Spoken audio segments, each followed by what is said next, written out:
Okay, so the Euler-Lagrange equations are really how we use Lagrangian mechanics to model systems. It allows us to take our Lagrangian, which is our kinetic energy minus our potential energy, and use it to figure out the equations of motion. So instead of going through the more complicated, more mathematically rigorous derivation, which we'll do a little bit later, we can first start off by kind of approximating the action as a discrete functional, and then in the limit we'll replace it again with a continuous function. So if we remember that we had the action S as the integral from t0 to t1 of the Lagrangian with respect to time, and remembering that a summation or an integral sign is just a continuous sum over a certain interval, we're going to replace this with, instead of discrete sum, so a sigma sum of the Lagrangian times delta t. And then in the limit where delta t goes to 0, this will transform back into our integral. All right, so now that we're dealing with discrete mathematics, we can, instead of taking our velocity x dot as a derivative with respect to time, we don't really have that working in the discrete world. So instead, we're going to think of it as a discrete velocity, which, if we'll remember, is going to be x, so the position at some n plus 1 minus x sub n over delta t. Now what this means is the position x at the instant n plus 1 minus the position of x at the instant n. When we say n, we mean where n is an element of the natural numbers. And what this means is, as delta t, the time interval between two instants shrinks towards 0, n and will approach n plus 1, and we'll eventually get continuous time in the limit. And if we're replacing the velocity of the function, we should really see about replacing the position as well. So instead of having x at some instant n, we're going to take the average between two instants instead. So we're going to let, instead of our x, we're going to have x to the n plus 1 plus x sub n over 2. We're going to take the average between two instants and use that instead of a position at one single instant. Okay, so now remembering that the Lagrangian is a function of, the Lagrangians that we're dealing with now at least are a function of position and velocity. We're going to replace this, and we'll say that it's the sum of L of x sub n plus 1 plus x sub n over 2 and x sub n plus 1 minus x sub n over delta t times delta t. Okay, so now if you remember about minimizing functions, like we did in single variable and multivariable calculus, we were going to take the derivative of the function and set it equal to 0. So the way that we're going to do this, again, is by taking our Lagrangian at a certain, or our action at a certain instant. We're going to take the derivative with respect to the position and velocity at that instant, and then we'll see how this is general, and so we can generalize it to any instant. So we're going to take our derivative here. So let's say we'll pick n equals 3. So then we'll take our partial derivative of the action in this case, so the action, with respect to x sub 3. And because we're assuming that our Lagrangian is going to be well-defined on the interval that we're dealing with. We can swap the sum and the derivative around, and so we'll have, or we won't actually be using the sum really at this point, because at n equals 3, there are two times that this will pop up. So when n equals 3, we'll have L of x sub 4 plus x sub 3 over 2, and x sub 4 minus x sub 3 over delta t. And we'll also have, when n equals 2, these first ones, the n plus 1, will equal 3. And so we'll see that x sub 3 will appear in these two and won't appear at any other time. So instead of that, we'll have the derivative with respect to x sub 3 of L x sub 4 plus x sub 3 over 2 and x sub 4 minus x sub 3 over delta t plus the Lagrangian at x sub 3 plus x sub 2 over 2 and x sub 3 minus x sub 2 over delta t. And then remember to put in our delta t here. Okay. So now we're going to take the derivative, which is going to be using a little bit of the chain rule. And so we'll get that this is equal to 1/2 from here, 1/2 times the derivative of the Lagrangian with respect to x at n equals 3, minus comes from here, 1 over delta t times the derivative of the Lagrangian with respect to x dot. Because remember, here we are dealing with the position, what we transformed into the position, and here we're dealing with what we transformed the velocity into. At n equals 3. And from here as well, we'll get plus the derivative of the Lagrangian with respect to the position over 2 at n equals 2 plus the derivative of the Lagrangian with respect to velocity over delta t, and all by delta t. Right, so now we're going to clump these up together. So we're going to take our derivatives with respect to position together and velocity together as well. So we'll get that this is equal to the derivative of the Lagrangian with respect to position at n equals 3 plus the derivative of the Lagrangian with respect to position at n equals 2 all over 2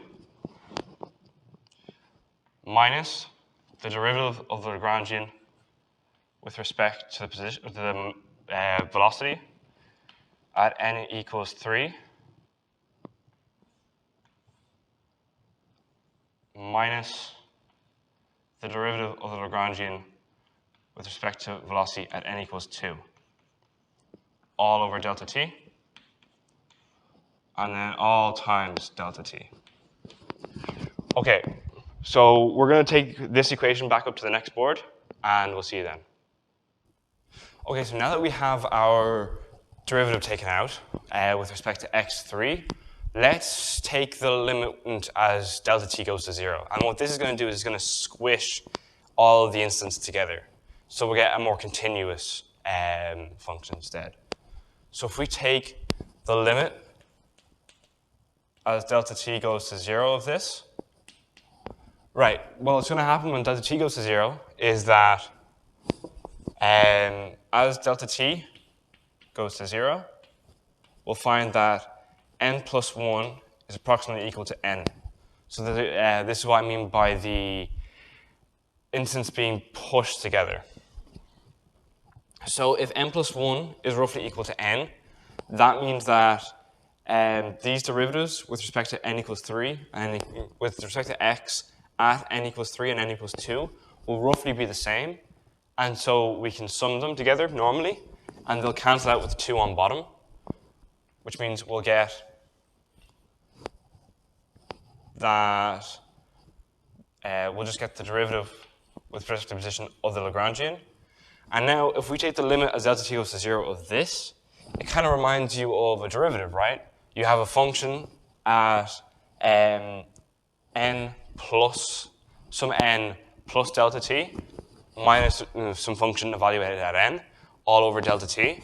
So we can say this is then minus the derivative with respect to time of the partial derivative with respect to velocity of the Lagrangian. And we'll keep this delta t there at the end. Because when what we want to do is set this equal to 0, right? This is how we minimize things. So if we set this equal to 0, at some instant, delta t doesn't really equal 0. So we're really focusing on this here, because this is going to be our time. This is our time interval. So we say that this here is what we're really minimizing, because that's what we can generally minimize, and that's just it. That is our Euler-Lagrange equation. So if we want to rewrite it in terms of the fractional notation of partial derivatives, we'll get that the derivative of the Lagrangian with respect to position is equal to the derivative with respect to time of the partial derivative of the Lagrangian with respect to velocity. And that's it. That's our Euler-Lagrange equation. That's one of the most important equations in mechanics. Okay, so now that we have it and we've shown that it works for single variables, does it really work for multiple dimensions and multiple particles? Well, yeah, it does, because if we say that we have a system of n coordinates characterized by some x sub I, we can really sub it in and we'll see no difference. So although this is the equation for the Euler-Lagrange equation for a single particle moving in a single direction, we can really evaluate, or we can really generalize this for any particle moving in any direction. Okay, so now that we have our Euler-Lagrange equation, let's have a look and see what we can use it for. And there are like a lot of things you can do with our old Newtonian formations of mechanics. Your normal F equals ma, find all the forces, etc. But our new Lagrangian formation of mechanics can be used in a lot more difficult cases. For instance, the idea of a double pendulum becomes nearly impossible to model when you're using Newtonian mechanics, but it becomes somewhat simple, or relatively simple, when using Lagrangian mechanics. But another way we can use it is the idea of changing coordinate frames. So let's say we have two physicists, we'll say physicist A and physicist B, or Alan and Bree, and we'll say that Alan's coordinate frame will attribute some coordinate x. So Alan has some coordinate frame that will attribute the coordinate x to, or position x to an event happening. And let's say that Bree, who's moving relative to Adam, or Alan, will attribute some position x, capital X, such that x is equal to, capital X is equal to small lowercase x minus some function f of t. So that's some function of time. So now we can say that if we were to map out the trajectory of a particle or a system in this case, we can say that Bree's going to see this capital X of t trajectory, which is equal to Alan's trajectory, x of t, minus some function f of t. Okay, right. And that means in the case of Alan, he'll see some action, which will be the integral from t0 to t1 of his Lagrangian, which will say the kinetic energy of this particle is just 1/2 mv squared. and it's under some potential v. So that means we'll get a half m x, lowercase x dot squared minus some potential v of x dt. Right, well, it stands to reason then that if we were to take our x here and swap it around, so if we were to find some x of t, lowercase x of t, we'd find that some lowercase x of t is equal to capital X of t plus some function f of t. And if we were to find the time derivative of that using our sum rule, we know that then lowercase x dot will be equal to capital X dot plus f dot. Right. And so that means that we'll have that x dot squared is equal to capital X dot squared plus 2 capital X dot f dot plus f dot squared. And now with this, we can sub it back into our Euler-Lagrangian here, and we'll get that the action is equal to the integral from t1 to, or t0 to t1 of 1/2 m. Subbing this back in, we'll get x dot squared plus 2 x dot f dot plus f dot squared minus some v of capital X dt, where v is really the same potential energy function, just evaluated at different coordinates. Okay, so now that we have our Lagrangian here, let's swap it into our, if our integrand here is our Lagrangian, so here, this is our Lagrangian L.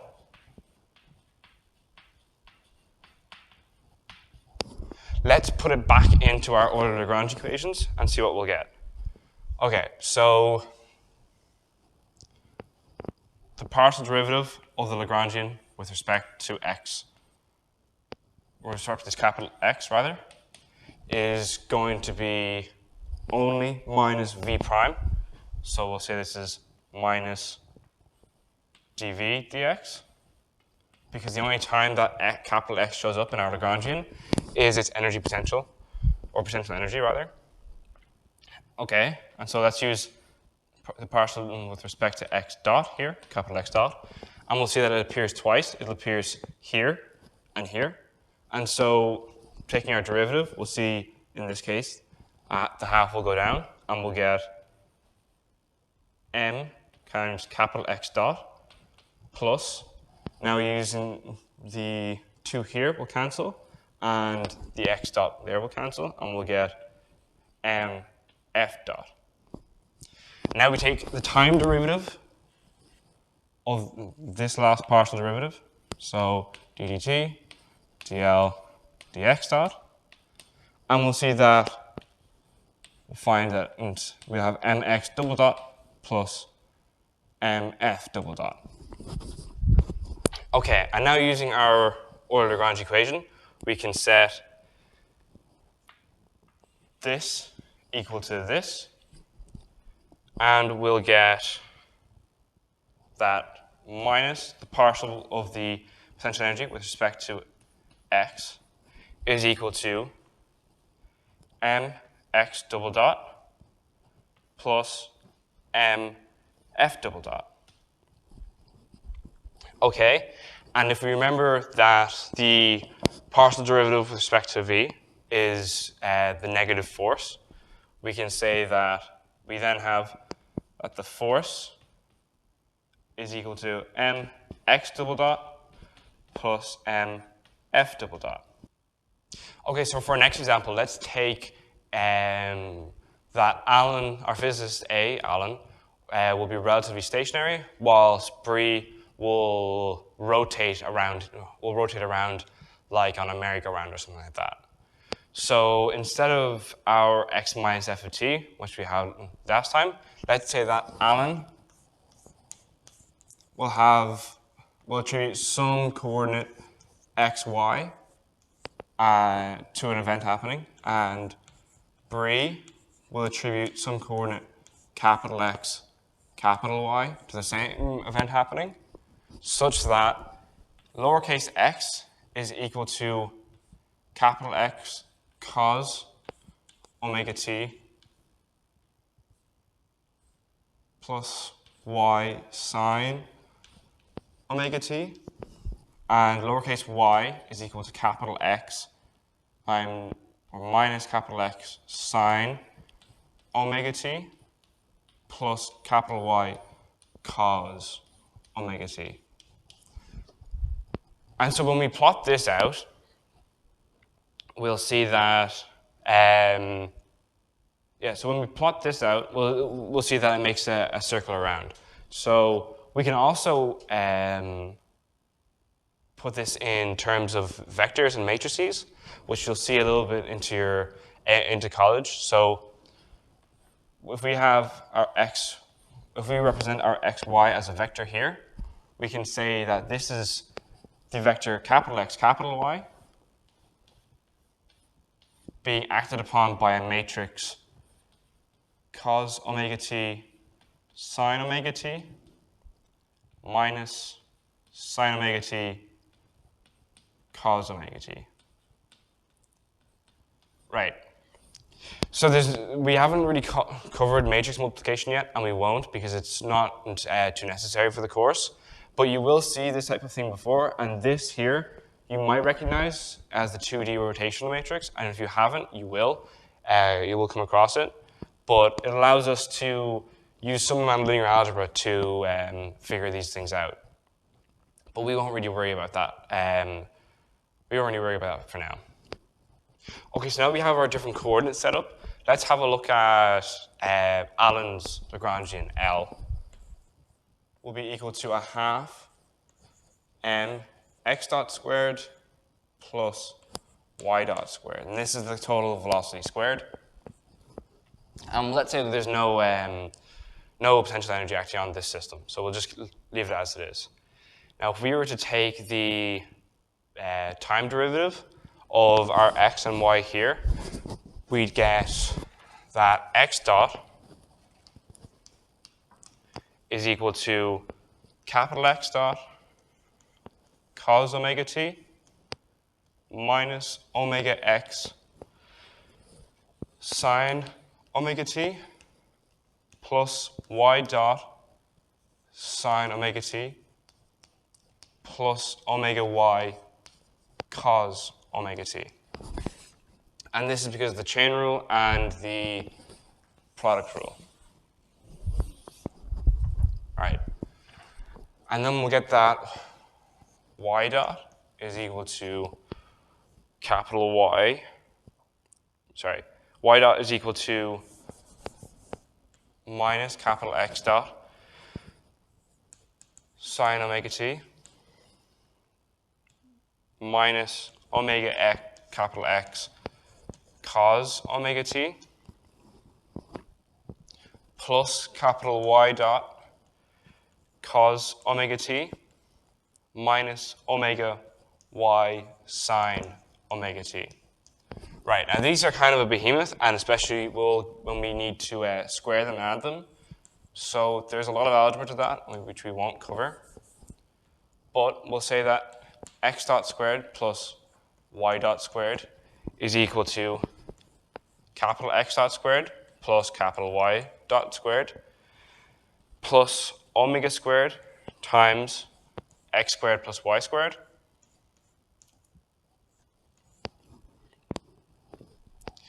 plus 2 omega x dot y minus y dot x. Okay, now we have this behemoth of a Lagrangian to fill out. So we'll have this as m over 2 times x dot plus y dot, both squared, plus m omega squared over 2 times x squared plus y squared, plus m omega by x dot y minus y dot x. Right, so now we can say that this part here, this looks quite familiar, right? This is what we can say Bree calls the kinetic energy, T. This is our normal kinetic energy here. We then see that this part here, this will actually come from this will be a potential energy that comes from our centrifugal force, because if we take our centrifugal force F equal to m omega squared r and take our derivatives, that's what we'll come across. So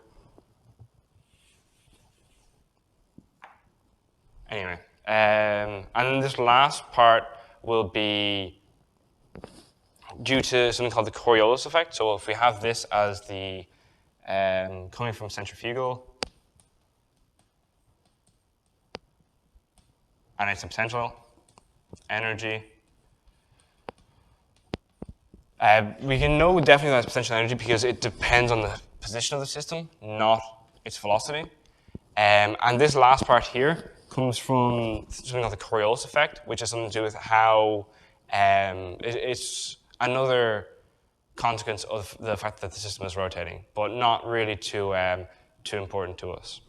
But then if we plug these back into the Euler-Lagrange equation, and we'll say that x sub I will be capital X and then capital Y, so we'll get two different equations.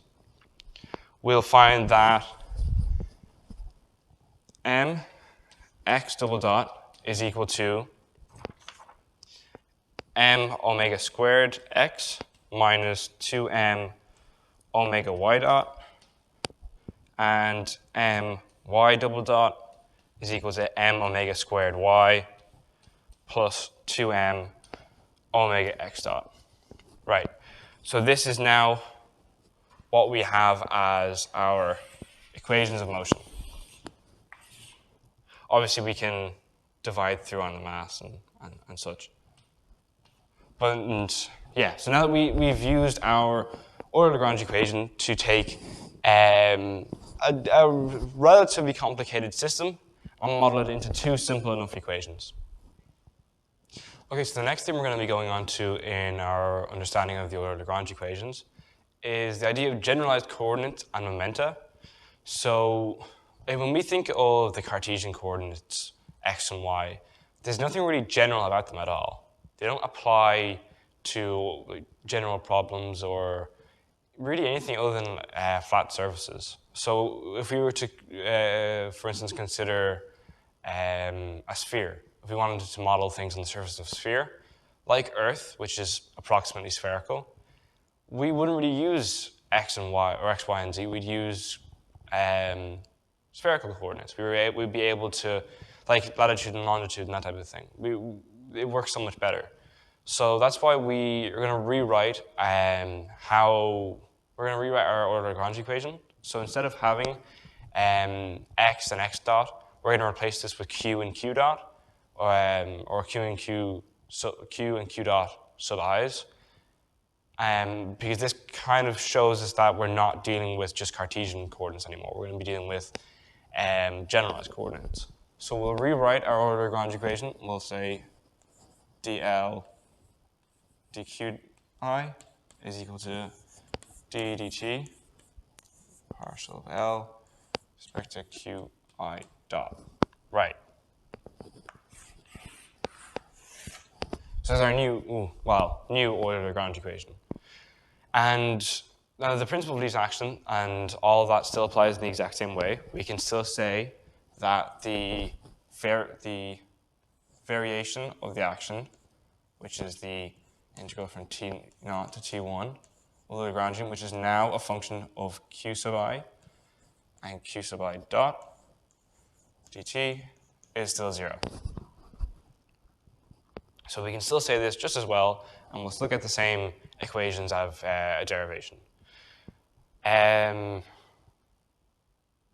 So instead of just using, let's have a kind of look at the two different sides of our Euler-Lagrange equation. Okay, so let's have a look further into our two sides of the Euler-Lagrange equation. So say, for instance, we have just a pretty normal Lagrangian. So we'll say 1/2 mx dot squared minus some potential f, or v of x. Let's have a look at this portion here first, our partial of L with respect to q dot. So our partial of L with respect to q, or in this case x dot, will be mx dot. Now you might remember this as our momentum, and that's not just something that comes about as a coincidence. We can actually say that this here, this term here, is called our momentum conjugate. Okay, so the full thing we'll say is that the dl dq dot is our momentum conjugate for or of q sub I. So that means whenever we need our generalized momentum, this is how we get it. And this just isn't always the normal mass times velocity, but in our case here it is. So that means we can then, therefore, rewrite the Euler-Lagrange equation to say, if we can define P sub I as this, we can rewrite the Euler-Lagrange equation to say dl, or partial L, partial qi, is equal to pi dot. So that's one way we can rewrite the Euler-Lagrange equation. Okay, so now that we have our momentum conjugate, let's take this for a spin and have a look at polar coordinates. So polar coordinates are coordinates that go around in a circle. If it defines an angle to make and a radius. So if you have any background in complex numbers, it's used a lot there. So we need the radius and some angle theta to put us along a certain sector of the circle. And the coordinate transformation for this is x is equal to or cos theta, and y is equal to or sine theta. And this will mean that our x dot is equal to or dot cos theta minus or theta dot sine theta. And likewise, we'll have y dot is equal to or dot sine theta plus or theta dot cos theta. And this will mean, again, our x dot squared plus y dot squared will be equal to or dot squared plus or theta dot squared. When you get the algebra there. So when we have our say Lagrangian 1/2 m by x dot squared plus y dot squared, we can sub this in and we'll get that the Lagrangian is 1/2 m or dot squared plus or theta dot squared. Okay, so now that we have our Lagrangian in terms of polar coordinates, let's have a look at our momentum here for the radius. So we'll have P sub or is equal to dl d or dot appears once, and so we'll have m or dot here. And if we take the derivative with respect to time of this again, we'll get that P dot or is equal to m times or double dot. And then by this, our rewritten version of the Euler-Lagrange equation here, we'll be able to say that this is equal to the derivative with respect to or will show up once, and we'll say that this is then equal to m or theta dot. Cancelling the m from both sides, we'll have that our radius, or double dot, is equal to or theta dot. So this is our first equation of motion here. So let's just box this in. So that's our first equation of motion for or. Okay, so now we have our equation of motion for the radius. Let's have a look at theta instead. So if we use our new momentum conjugate to find dl d theta dot, we'll see that theta dot appears once, and differentiating this, we'll get that p sub theta is equal to m r squared theta dot. Great. And now if we have a look at our new Euler-Lagrange equation written, we can say that the time derivative of the momentum of theta, or sub theta, is equal to dl d theta, but theta doesn't appear explicitly anywhere in our Lagrangian, so we can say that p dot of theta is equal to 0, or that d dt of m r squared theta dot is equal to 0. And this means that our angular momentum is indeed conserved, because it's not changing with respect to time. So this is kind of an example of how we can use our new momenta way of writing the Euler-Lagrange equation and momentum in general to solve problems that won't, or to show things that aren't obvious at first. Okay, so in our last part, we saw that we had a Lagrangian that was that had two coordinates. We had or and theta, and although theta dot appeared, theta didn't, and then ended up that the momentum of theta will be conserved. So in this case, theta will be called a cyclic coordinate. This is any coordinate that, although its velocity will appear in the Lagrangian, it itself won't. And it happens that all of these coordinates, their momentum are actually conserved. So for instance, if we had some Lagrangian, say a half m x dot squared plus y dot squared plus z dot squared, we'd find that because x, y, and z are cyclic coordinates, they don't appear in any other form by their velocity, their momentum will be conserved. So although this can be a really useful trick, it can make things a little bit more complicated because you'll find that there are hidden cyclic coordinates, and that's what we're going to explore now. So if we have, instead of this Lagrangian, we'll have, say, 1/2 m x1 dot squared plus x2 dot squared minus some v of x1 minus x2. Okay, so this, you'd imagine, both coordinates show up in their position, so neither of them are cyclic. But if we make a little small notation change, and we'll notate x sub plus as x1 plus x2 over 2, and x sub minus as x1 minus x2 over 2, we can start to show that this might not be as simple as we first thought. Okay, so if we try to isolate these, we'll get that 2x plus is equal to x sub 1 plus x sub 2, and 2x sub minus is equal to x1 minus x2, which already shows us where our potential energy will come from.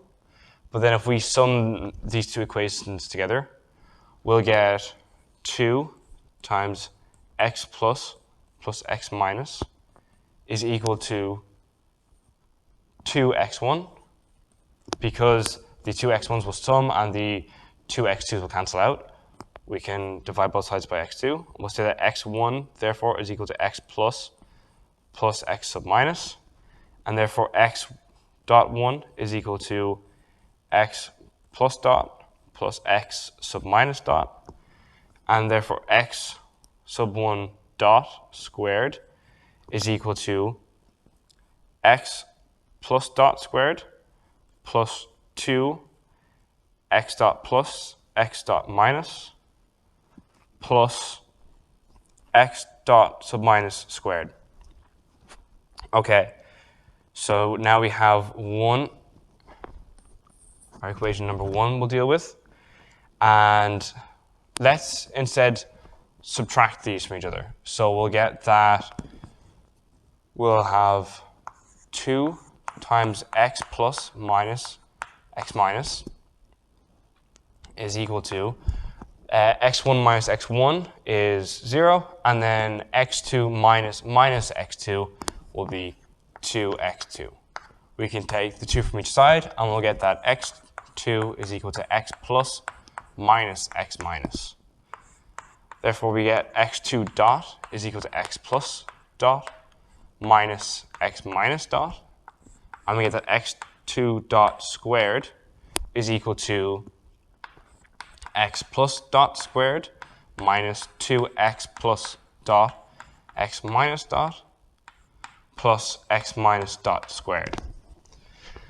Okay, and this is our second equation here. We sum 1 plus 2 here, so our first equation minus our second equation, we'll get that x1 dot squared plus x2 dot squared is equal to x plus dot squared plus x2 plus dot squared. So we'll get x plus dot squared times 2. So this will come from here and here.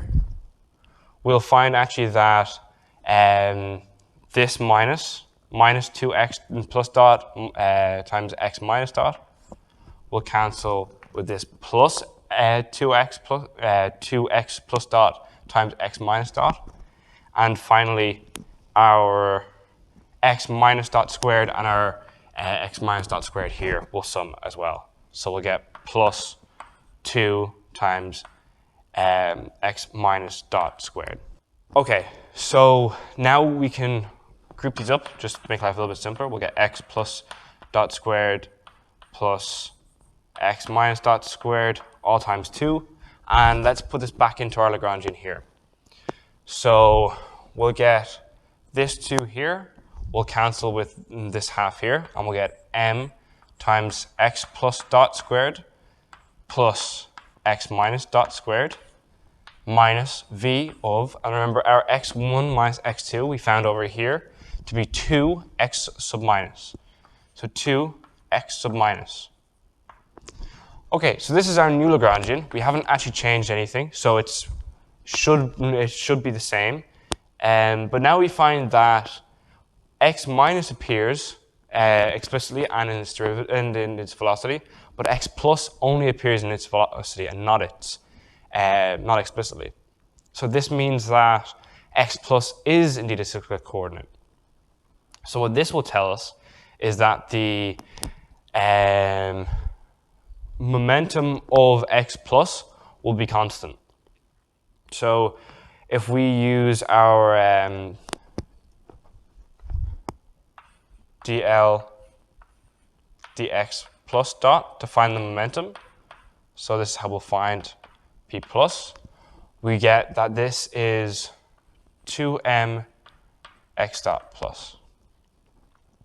So now we have that our momentum is equal to this, which we found here, x plus dot here. We'll multiply this by 2, and we'll get that this is the same as saying 2m by x1 dot plus x2 dot, right? So we multiply both sides here by 2, but that's how we get x1 plus x2. And by taking the derivative with respect to time, by our sum rule, we can carry it through. And this is how we'll find this. Now we also know, because it's cyclic, this means that the derivative whoa.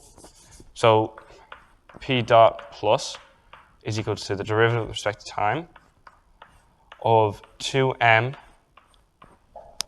times x1 dot plus x2 dot is equal to 0. And therefore, we can divide by 2 and m because 2 and m aren't 0.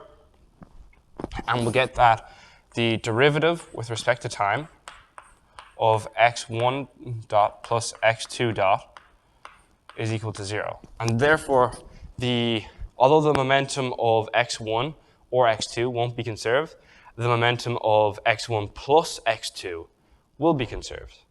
And so this is kind of another example of conservation of momentum. Although either particle's momentum won't be conserved, the total momentum in the system will be conserved.